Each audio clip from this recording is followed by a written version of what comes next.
tema gereja yang bertumbuh dalam pengajaran tentang Tuhan. Terambil dari Kisah Para Rasul pasal yang kedua. Mari kita bersama-sama buka Alkitab kita dalam Kisah Para Rasul pasal yang kedua, ayat yang ke-42. Tetapi kita akan membaca ayat ini dari ayat 41 sampai dengan ayat yang ke-47. Demikian bunyi firman Tuhan, Kisah Para Rasul pasal 2 ayat 41 sampai dengan ayat ke-47.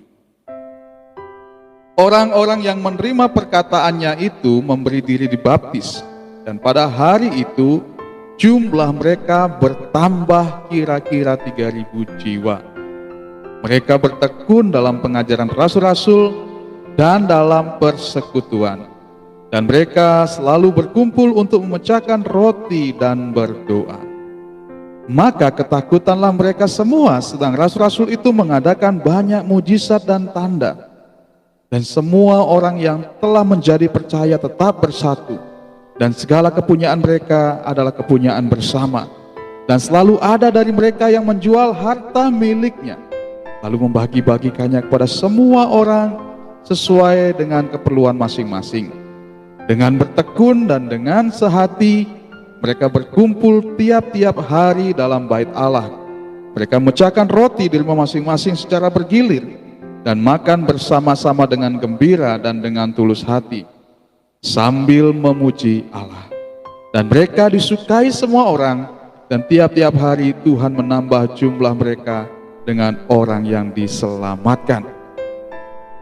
Saudaraku yang kasih Tuhan Yesus, gereja yang bertumbuh dalam pengajaran tentang Tuhan. Tuhan Yesus mau supaya gereja bertumbuh. Ya, sebagaimana visi misi Gereja Kemah Injil Indonesia, bertumbuh,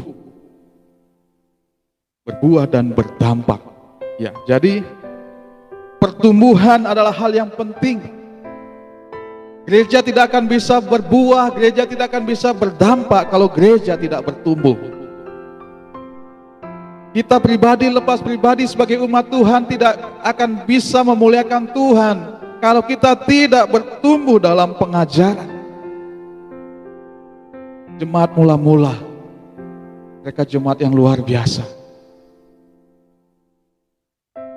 Injil tersebar luas sampai sekarang ini karena semangat jemaat mula-mula.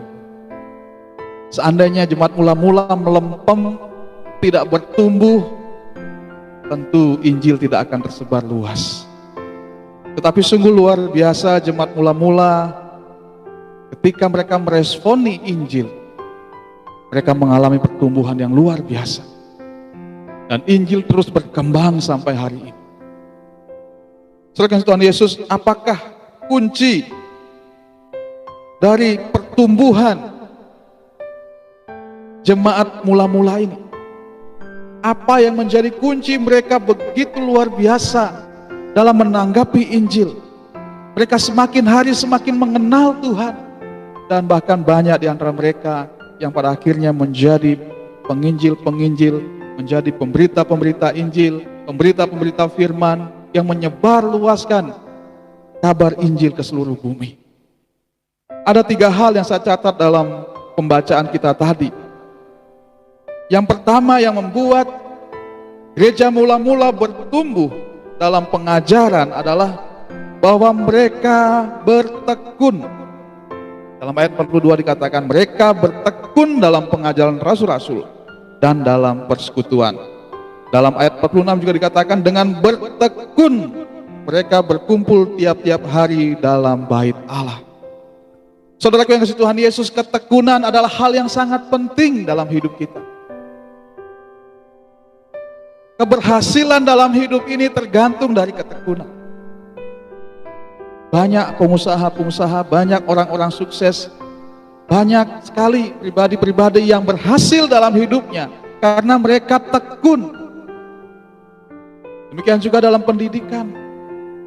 Anak-anak yang berhasil, anak-anak yang pintar karena mereka bertekun dalam belajar. Mereka adalah anak-anak yang giat, yang rajin dalam belajar. Demikian juga secara rohani. Ketekunan adalah hal yang penting dalam kehidupan kita sebagai orang yang percaya.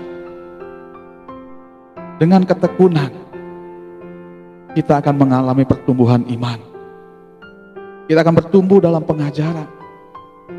Ketekunan kita dalam belajar, ketekunan kita dalam mengikuti pengajaran-pengajaran itu adalah hal yang penting dalam pertumbuhan iman kita. Sebab iman bertumbuh bukan alami begitu saja, tetapi iman bertumbuh dikatakan oleh firman Tuhan karena pendengaran akan firman Tuhan, pendengaran akan pengajaran-pengajaran tentang Tuhan. Jadi jangan mengharapkan pertumbuhan kalau saudara dan saya tidak mau tekun dalam belajar. Ada banyak sekali orang Kristen yang tidak bertumbuh, ada banyak orang Kristen yang tidak berbuah, ada banyak orang Kristen yang tidak menjadi kesaksian dalam hidupnya. Karena apa? Karena mereka tidak mau bertekun, tidak pernah baca firman, tidak pernah dengar khotbah. Padahal sekarang ini dengan kemajuan teknologi, hampir semua orang sudah memegang handphone, kemana-mana bawa handphone. Di handphone ada Alkitab yang bisa sewaktu-waktu dibaca. Di handphone ada YouTube, ada berbagai media sosial yang memberitakan tentang firman Tuhan. Tetapi sayang, banyak orang tidak tertarik. Banyak orang Kristen yang enggan untuk belajar, sehingga iman mereka tidak bertumbuh. Dan akhirnya mereka tidak berbuah. Dan hidup mereka tidak berdampak. Kenapa? Karena mereka tidak tekun dalam belajar. Tetapi bagi kita semua yang tekun dalam belajar, bagi kita yang mau belajar, maka kita akan mengalami pertumbuhan iman. Maka kita akan mengalami pertumbuhan dalam pengenalan akan Tuhan. Jadi kunci pertama pertumbuhan iman, kunci pertama dalam pertumbuhan pemahaman kita tentang Tuhan adalah dengan tekun dalam belajar firman Tuhan. Gunakan waktu-waktu yang ada dengan sebaik-baiknya. Firman Tuhan adalah hal yang sangat penting dalam hidup kita. Firman Tuhan adalah makanan rohani kita. Saudaraku yang kasih Tuhan Yesus, dengan ketekunan maka kita akan mengalami pertumbuhan yang baik. Lalu yang kedua, hal yang penting agar kita bisa bertumbuh, agar gereja bisa bertumbuh dalam pengajaran tentang Tuhan adalah kesehatian. Kesehatian dalam gereja sangat menentukan pertumbuhan gereja itu sendiri. Banyak gereja tidak bertumbuh, banyak gereja tidak berdampak, banyak gereja tidak berbuah, tidak menjadi berkat. Karena di dalamnya seringkali ada cekcok, pertengkaran, permasalahan. Apa yang membuat gereja tidak bisa sehati? Gereja tidak sehati karena fokusnya tidak satu. Seharusnya fokus gereja adalah pada Kristus. Tetapi tidak jarang ada banyak orang fokus pada diri mereka masing-masing. Fokus pada keinginan, pada visi misi mereka sendiri, bukan kepada maunya Kristus. Tapi jemaat mula-mula mereka bertumbuh luar biasa karena mereka memandang kepada Kristus. Dikatakan dalam firman Tuhan, mereka sehati, berkumpul tiap-tiap hari dalam bait Allah. Dengan sehati mereka berkumpul tiap-tiap hari dalam bait Allah. Tiap-tiap hari. Bagaimana jemaat bisa berkumpul tiap hari dalam bait Allah? Itu karena mereka sehati. Hati mereka satu, yaitu memandang kepada Kristus. Kalau jemaat semua memandang kepada Kristus, maka tidak akan ada perpecahan, tidak akan ada pertengkaran, tidak akan ada keributan. Dan semua akan bisa bergandengan tangan dalam mengikut Tuhan. Bisa saling menopang, menguatkan satu dengan yang lain. Tetapi perpecahan, kedengkian, itu justru akan membuat gereja menjadi lemah, gereja menjadi ambruk. Satu dengan yang lain saling menyalahkan, satu dengan yang lain saling mencaci, memaki. Padahal seharusnya gereja dengan kesehatiannya bisa saling membangun satu dengan yang lain, saling menguatkan, saling menghiburkan, saling menopang satu dengan yang lain. Dan itu bisa terjadi kalau semua jemaat, semua warga gereja, hamba Tuhan, dan seluruh jemaat Tuhan sehati dalam Tuhan. Jadi, mari kita fokus pada Tuhan Yesus. Berhenti fokus pada diri sendiri, karena itu akan membuat pertengkaran. Kalau masing-masing berfokus pada dirinya, maka gereja tidak akan pernah rukun.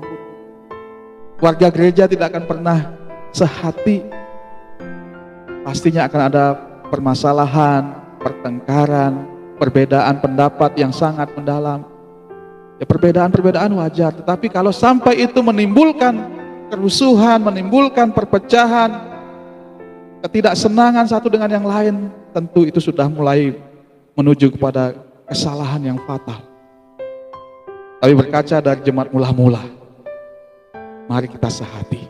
Bagaimana kita bisa sehati? Mari kita fokus pada Kristus saja. Hanya Yesus, seperti kata Abi Simpson, hanya Yesus. Jangan ada kepentingan pribadi, jangan ada misi pribadi di dalamnya. Hanya Yesus saja. Kalau kita semua memandang pada Yesus, kalau kita semua motivasinya adalah Yesus, maka gereja akan bersatu. Gereja akan bergandengan tangan. Gereja akan bertumbuh. Dan yang ketiga, yang tidak kalah penting adalah ketaatan. Dalam beberapa ayat kita bisa membaca, bisa melihat bagaimana ketaatan jemaat mula-mula. Dan mereka dan semua orang yang telah menjadi percaya tetap bersatu, dan segala kepunyaan mereka adalah kepunyaan bersama. Dan selalu ada dari mereka yang menjual harta miliknya, lalu membagi-bagikannya kepada semua orang sesuai keperluan masing-masing. Di sini kita melihat ada ketaatan dari jemaat mula-mula. Bagaimana mereka bisa melakukan hal itu? Mereka melakukan semua itu karena mereka taat kepada pengajaran-pengajaran yang mereka terima. Dan dengan ketaatan itu mereka menghasilkan buah-buah roh. Mereka mengasihi satu dengan yang lain. Mereka saling menopang, saling mendukung satu dengan yang lain. Dan ini perlu ketaatan. Gereja akan bertumbuh apabila taat pada firman. Jemaat akan bertumbuh apabila taat pada firman. Pribadi-pribadi akan bertumbuh, hamba-hamba Tuhan akan bertumbuh apabila kita semua taat pada firman. Karena firman adalah makanan rohani kita. Kalau makanan itu tidak kita makan, tidak kita taati, tidak kita ikuti, maka kita tidak akan bertumbuh. Seperti halnya seorang anak yang setiap hari disediakan makanan oleh orang tuanya, tapi ia tidak mau makan, maka pertumbuhannya pasti akan lambat. Bahkan kesehatannya juga tidak baik. Tapi apabila seorang anak setiap hari makan dengan baik, sesuai porsi yang diberikan, maka ia akan bertumbuh dengan sehat. Dia akan bertumbuh dengan baik. Demikian juga dengan kita sebagai umat Tuhan. Kita akan bertumbuh apabila kita mentaati firman Tuhan. Kita melakukan firman Tuhan dalam kehidupan kita. Maka tidak hanya orang lain yang diberkati, kita sendiri juga akan bertumbuh dan semakin bertumbuh. Banyak orang yang dengar firman, ada banyak orang yang rajin baca Alkitab, ada banyak orang yang rajin dengar khotbah-khotbah, tapi banyak yang tidak bertumbuh. Kenapa? Karena itu hanya sebatas mengisi hati mereka, tapi tidak mereka lakukan. Itu hanya sebatas menyenangkan telinga mereka, tetapi tidak dilaksanakan. Sehingga tetap percuma, tidak menjadi berkat bagi orang lain, tidak membawa dampak bagi orang lain. Tapi jemaat yang benar-benar bertumbuh, mereka bukan saja menerima firman, tapi melakukannya dalam kehidupan mereka. Mereka taat, sehingga mereka semakin hari semakin bertumbuh di dalam Tuhan. Kiranya firman Tuhan ini boleh memimpin kita menjadi gereja yang bertumbuh, menjadi gereja yang kuat. Di masa-masa sukar ini, mari kita menguatkan akar-akar rohani kita, yaitu dengan bertekun dalam pengajar, dengan sehati satu dengan yang lain, dan dengan mentaati firman Tuhan. Kalau 3 hal ini kita lakukan, maka gereja akan menjadi kuat. Apapun tantangannya, apapun persoalannya, badai sehebat apapun tidak akan bisa menghancurkan gereja. Karena gereja akan menjadi gereja yang kuat di dalam Tuhan. Pandemi corona sekalipun tidak akan dapat berbuat apa-apa. Gereja akan menjadi gereja yang kuat, bahkan semakin berdampak di tengah-tengah pandemi.